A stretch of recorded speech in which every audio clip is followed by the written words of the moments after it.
saya Ananda Nadia Rahmadani dengan NIM 2307025020 dengan teman saya Nazifa Gada Suraya dengan NIM 2307025011 dan teman saya Naura Alia Khairunisa dengan NIM 2307025018. Pada video kali ini kami akan membahas pengertian uang dan juga sistem pembayaran. Video ini dibuat untuk memenuhi tugas akhir kami pada mata kuliah Ekonomi Moneter dan Kebanksentralan dengan dosen pengampu Bapak Agung Haryanto. Indonesia memiliki beragam suku, budaya, dan agama. Dengan keberagaman tersebut, kita disatukan oleh satu-satunya alat pembayaran yang sah, yaitu rupiah. Rupiah merupakan simbol kedaulatan dan identitas Indonesia yang mendukung setiap aktivitas ekonomi. Pada zaman dahulu, masyarakat Indonesia bertransaksi melalui sistem barter, yaitu tukar-menukar barang dengan barang atau jasa tanpa pakai uang. Jadi, semua transaksi berdasarkan kesepakatan kebutuhan antara kedua pihak. Kalau satu pihak mempunyai gandum dan butuh ikan, ia akan mencari orang yang punya ikan dan butuh gandum. Pada zaman itu belum ada konsep uang, jadi semua barang atau jasa dinilai berdasarkan manfaat langsung barang tersebut.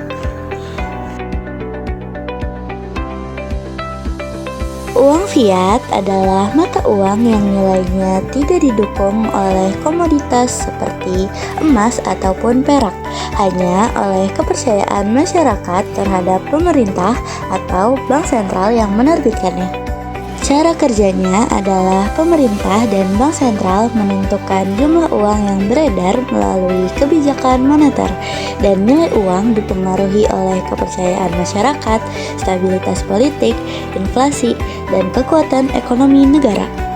Kelebihannya adalah lebih fleksibel dan jumlah uangnya bisa disesuaikan dengan kebutuhan ekonomi. Namun kekurangannya yaitu rawan inflasi kalau pemerintah mencetak uang terlalu banyak, dan ini bergantung penuh dengan kepercayaan publik dan stabilitas pemerintah dan bisa jatuh secara drastis saat krisis kepercayaan.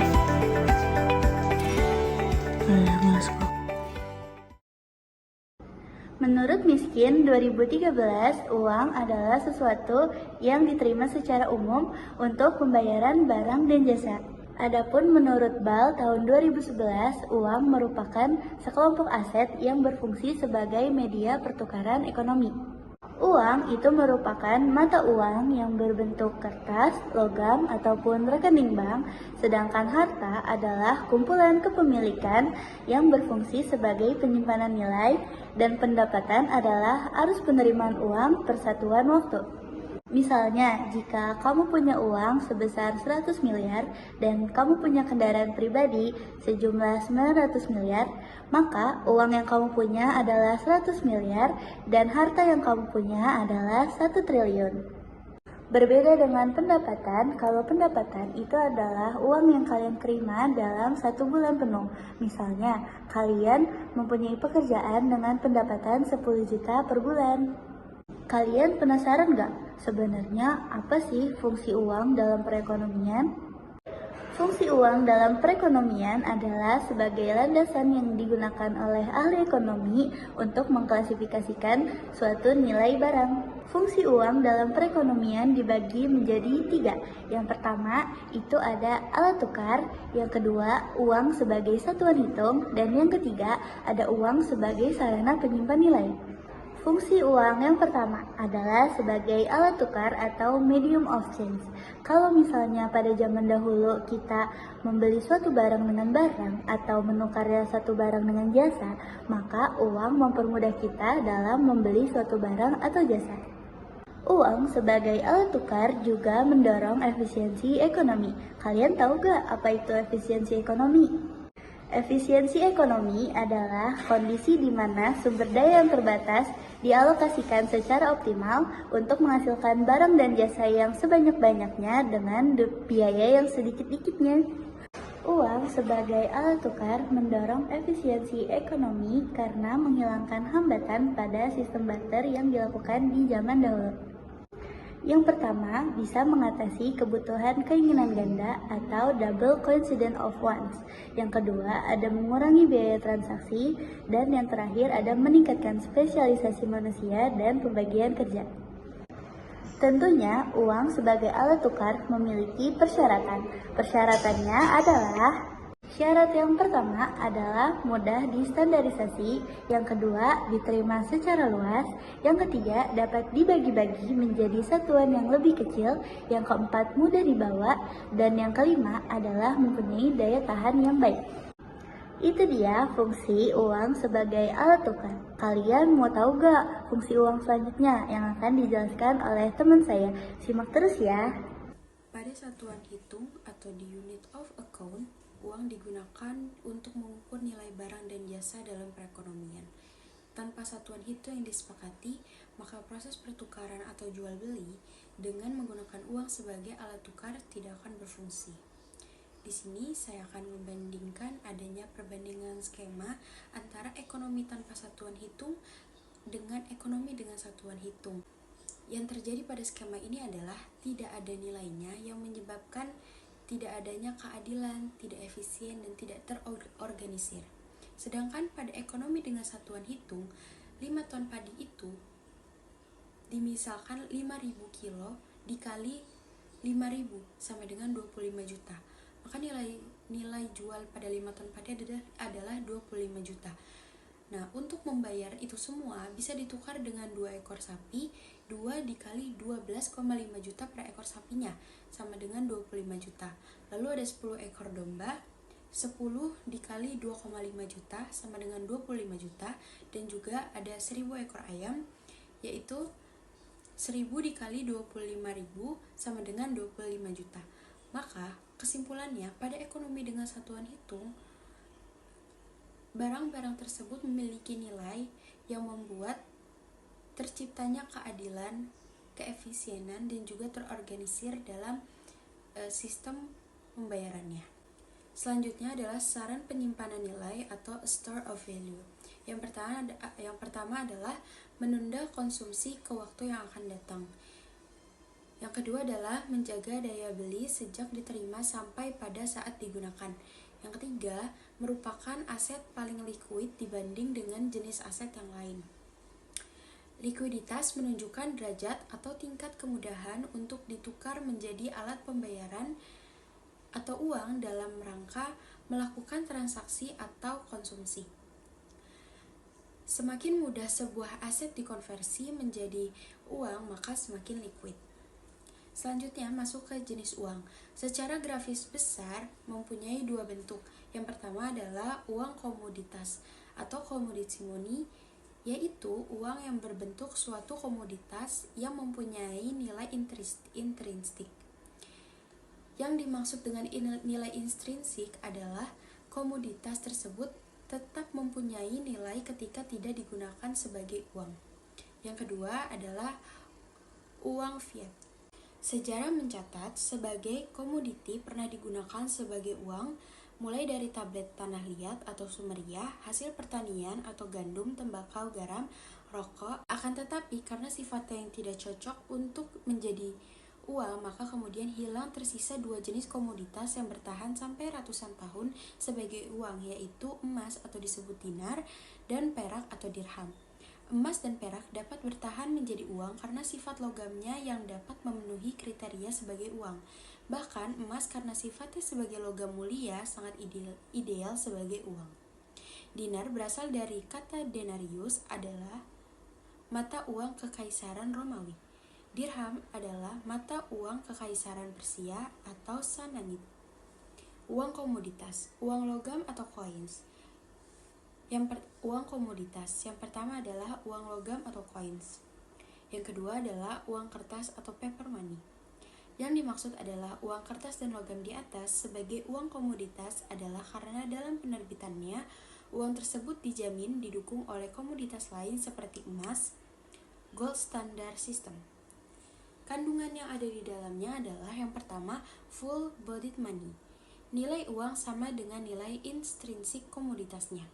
Yang kedua, representative money, yaitu nilai uang lebih besar dari nilai intrinsik komoditasnya.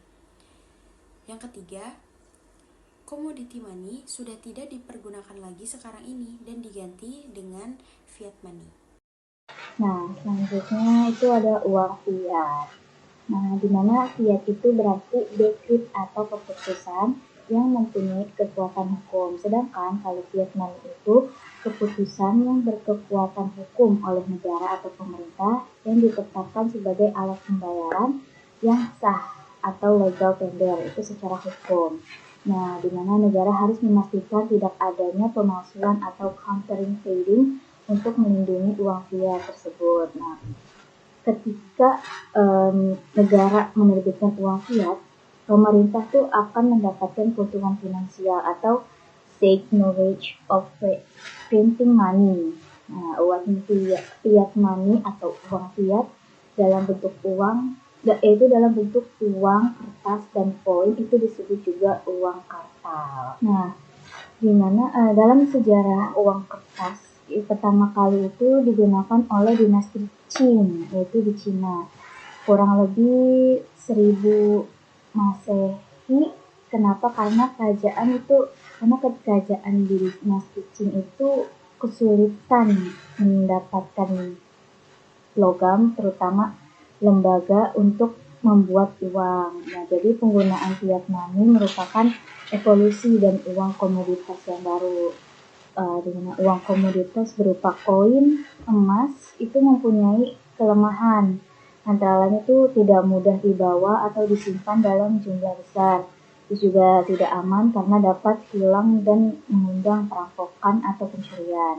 Nah, sejarah uang kertas juga berawal ketika pemilik uang emas akan menitipkan koin emasnya kepada tukang atau pandai emas, yaitu goldsmith, yang merupakan lemari besi atau stronghold untuk menjaga keamanan hartanya. Terus juga pandai emas akan menerbitkan surat tanda terima atau STP yang dimana penitipan emas dan uang emas gitu. Jadi STP tersebut berfungsi sebagai bukti klaim untuk mengambil kembali titipan emasnya. Terus juga masyarakat kemudian dapat menerima dan menggunakan STP sebagai alat pembayaran transaksi, di mana fungsinya itu sebagai uang yang dijamin oleh emas. Nah, terus juga para pandai atau tukang emas ini berperan sebagai the first bankers. Nah, selanjutnya peranan penerbitan uang kertas kemudian itu diambil alih oleh bank sentral dan bank komersial, yang dimana mempunyai wewenang secara lebih legal untuk mencetak uang, dimana uang tersebut itu dijamin oleh persediaan emas yang dimiliki oleh negara tersebut. Terus juga pertumbuhan ekonomi dan transaksi juga meningkatkan kebutuhan penyediaan emas yang bertambah, dan hal tersebut sulit untuk dilaksanakan. Yang dimana kesulitan tersebut akhirnya menyediakan cadangan emas yang menyebabkan nilai uang yang berupa kertas dan logam itu akhirnya dilepas atau tidak dikaitkan lagi dengan persediaan emas yang dimiliki oleh suatu negara. Jadi uang yang dijamin oleh emas berubah menjadi fiat money atau uang fiat. Juga selanjutnya ada evolusi sistem pembayaran, di mana sistem pembayaran adalah metode atau cara untuk melaksanakan transaksi dalam suatu perekonomian, di mana sistem pembayaran berevolusi nih sejalan dengan perkembangan uang dan kemajuan sistem keuangan. Terus juga evolusi sistem pembayaran juga meliputi adanya commodity money, yaitu sistem pembayaran yang pertama berkembang dalam peradaban manusia. Yang kedua terus ada juga fiat money, di mana itu perkembangan dari uang komoditas yang tidak lagi dijamin oleh logam berharga atau precious metal seperti emas. Nah, selanjutnya ada cek, di mana cek itu instruksi pemilik rekening kepada bank untuk memindahkan uang kepada rekening bank penerima. Terus juga media penarikannya itu dana, media penarikan dananya itu dari rekening giro atau koran, checking account atau current account, atau demand deposit account. Itu juga cek juga mendorong tempatnya sistem clearing atau clearing system. Nah, keempat itu ada pembayaran elektronik atau electronic payment, di mana pembayaran elektronik itu media penarikan dananya itu dari rekening bank dengan menggunakan sarana elektronik. Nah, terus juga yang kelima itu ada electronic money, yaitu uang yang hanya ada dalam bentuk elektronik seperti debit cards, ada the storage value card, dan e-cash. Itu contoh dari electronic money, seperti itu, yang uangnya itu hanya ada dalam bentuk elektronik. Nah, selanjutnya aku akan menjelaskan pengertian dari masing-masing dari 3 contoh yang dari electronic money, yaitu kayak debit cards, terus the storage value card, sama e-cash. Apa sih itu debit card? Debit card itu alat pembayaran non tunai yang langsung terhubung ke rekening tabungan atau giro nasabah, yang dimana setiap transaksi itu akan secara otomatis akan memotong saldo yang tersedia, bukan bukan berutang, sehingga pengguna hanya bisa membelanjakan sesuai dana yang dimiliki dan berfungsi untuk sebagai kartu ATM untuk tarik tunai. Nah, selanjutnya itu the stored value card atau kartu nilai tersimpan, yaitu jenis kartu pembayaran yang penyimpanan nilai moneter langsung di dalamnya, bukan terhubung ke rekening bank terpisah seperti kartu debit atau kredit, di mana kartu ini tuh sudah terisi saldo dan dapat digunakan untuk pembelian hingga saldonya habis. Itu juga sering disebut juga kartu prabayar, contohnya adalah kartu hadiah, kartu transportasi, atau kartu untuk pembayaran khusus. Nah, yang terakhir, aku akan menjelaskan e-cash atau istilah umumnya itu uang elektronik atau digital cash, yaitu bentuk uang digital yang memungkinkan pembayaran barang dan jasa tanpa uang fisik, yang berfungsi sebagai representasi nilai uang tunai di dunia digital untuk transaksi cepat dan aman. Dan bisa juga merujuk pada aplikasi kasir digital atau sistem uang kripto, di mana secara konseptual itu e-cash berusaha mereplikasikan anonimitas dan privasi uang tunai dalam transaksi elektronik, ya, seperti contohnya itu di sistem kriptografi anonim yang dikembangkan oleh David Chaum di tahun 1990-an. Sekian penjelasan dari materi kami, kurang lebihnya mohon maaf. Wassalamualaikum warahmatullahi wabarakatuh.